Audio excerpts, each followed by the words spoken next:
Весной прошлого года Цураев Зелимхан в вечернее время пришел ко мне с ржавым пистолетом Макар боевой. Попросил, чтобы я его почистил, чтобы смазку сделал. У меня были, так как я занимаюсь охотой, дома у меня лежала разгрузка, есть все смазочные материалы, которыми нужно смазывать огнестрельное оружие.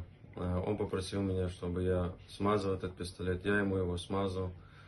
Он увидел у меня разгрузку, попросил эту разгрузку, я ему ее отдал.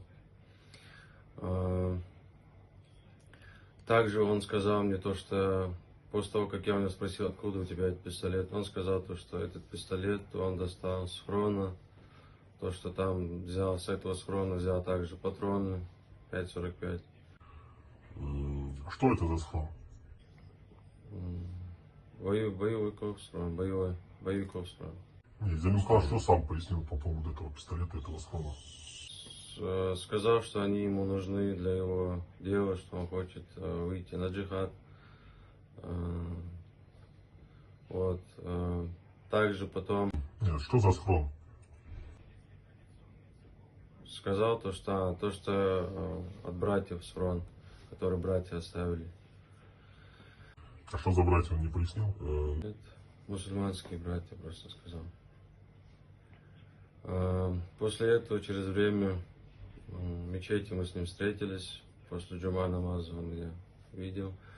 Когда вышли, попросил, чтобы я купил ему рожки 5,45 под автомат.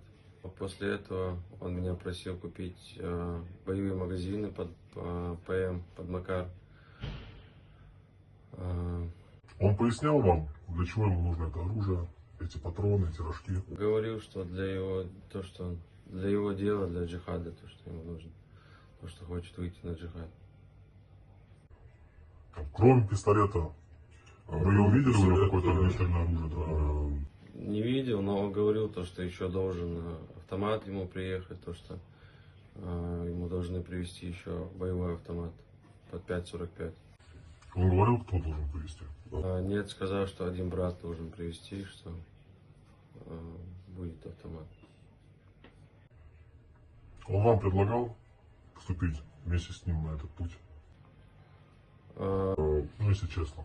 Предлагал, но я отказался. Что он конкретно ему предложил? Говорил, чтобы вместе, чтобы с ним вышел на джихад. А когда чистили оружие вы знали, что он планирует выйти на джихад? Ну, если честно. Я знал, что он не просто так принес это оружие, что оно ему не просто так нужно, что у него есть какие-то помыслы, которые он замышляет.